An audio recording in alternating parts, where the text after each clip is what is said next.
Timor-Leste provides humanitarian aid to Ukraine. The government of Timor-Leste, a Shining World Leadership Award for Compassion recipient, donated $1.5 million in assistance to Ukraine via the United Nations World Food Programme. The Southeast Asian nation voiced full support for Ukraine's brave citizens who are facing the unjust invasion of their homeland. Timor-Leste's Prime Minister, His Excellency Tormatan Ruak, described the invasion as unacceptable and said that his country had similarly suffered in the past. His Excellency also expressed his nation's solidarity with the Ukrainians who are currently defending their land, their right, and their independence. In February this year, Timor-Leste backed a United Nations General Assembly motion endorsing Ukraine's sovereignty. We salute and thank you, Timor-Leste. May peace and prosperity soon return to beautiful Ukraine in celestial compassion. Antarctica and Arctic plagued by record anomalous heat waves. On March 17th, the Concordia station in Antarctica registered an alarming temperature of minus 12.2 degrees Celsius, which is approximately 40 degrees warmer than normal. Meanwhile, the Vostok station at the Arctic reported a record temperature of minus 17.7 degrees Celsius, which is about 30 degrees higher than average. According to Dr. Walt Meyer, senior research scientist at the United States National Snow and Ice Data Center, it is definitely an unusual occurrence for the North and South Poles to melt simultaneously as they have opposite seasons. Dr. Jonathan Weil, Antarctic meteorologist and climatologist at the Université Grenoble-Alpes in France, also said this event is completely unprecedented. Climate change is loading the dice for more situations like this. Many thanks for the warnings, Dr. Walt Meyer and Dr. Jonathan Weil. May humanity swiftly embrace the environmentally friendly vegan way of life to stabilize Earth's climate systems in heaven's mercy. Jordan trials aeroponics agricultural system. Aeroponics, which uses 90% less water than traditional farming, is becoming increasingly popular in Jordan. The dry nation currently uses 52% of their water for agriculture, and much of that is drawn from underground aquifers that are being depleted. Plants grown in aeroponics have their roots hanging over a chamber, and a nutrient-rich mist is sprayed on them, then recycled, thus no water is wasted. The technique is said to produce 390 times more food on the same amount of land as regular farming.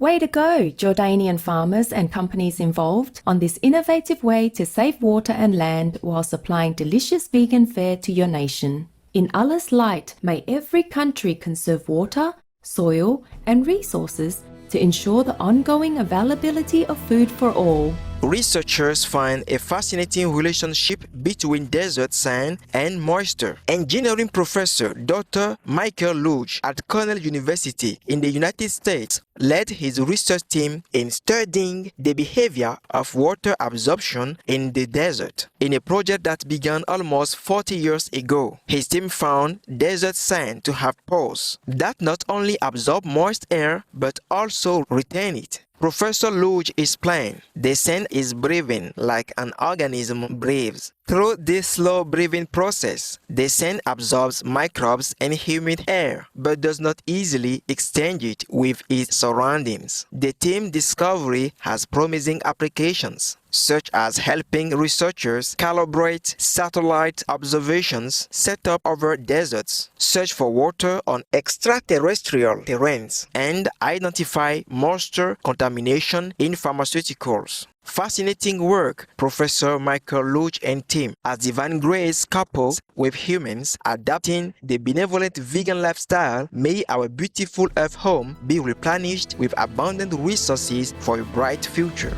Teenager helps rescue family from rough waters in boating incident. 15-year-old Thomas Gard from Queensland, Australia, was in his boat one day when he noticed a smaller vessel overloaded with 5 people, including a small child. The water was getting rough and eventually flipped the vessel.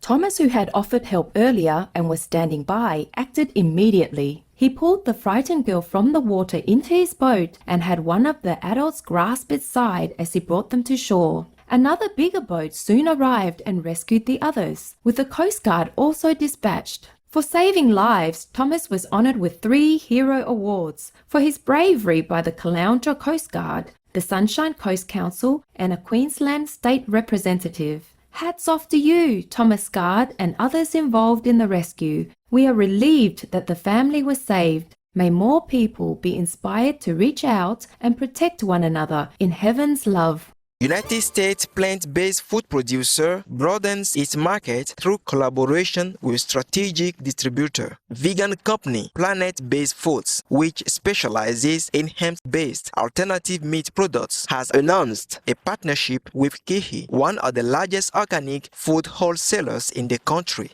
Founded in 2018, Plant-Based Foods creates vegan meats with hemp using an innovative process. Their eco-friendly and ethical products, such as vegan burgers, sausages, patties, are rich in protein, fiber, and omega-3, 6, and 9 oils, and do not include soy, gluten, or genetically modified ingredients. The company hopes to expand its market into small and mid-sized independent retailers in North America through Kihi's extensive distribution network. Congratulations, Plant-Based Foods and Kihi, on your mutually beneficial partnership. We wish you great success. May people in every corner of the world get vegan products more easily in God's upliftment.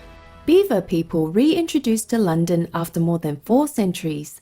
2 beaver people, 1 male and 1 female, were released into a woodland in Enfield, North London, as a project by Enfield Council and Capel Manor College to recover the natural habitat of the area and decrease the risk of flooding in the city. Nicknamed Justin Beaver and Sigourney Beaver, the ecosystem engineers are expected to rehabilitate habitats through felling trees and dam building, thus storing more water in the landscape. This will attract other wildlife and decrease flooding downstream. Ian Barnes, Enfield Council's deputy leader, said, "They're not just beautiful creatures.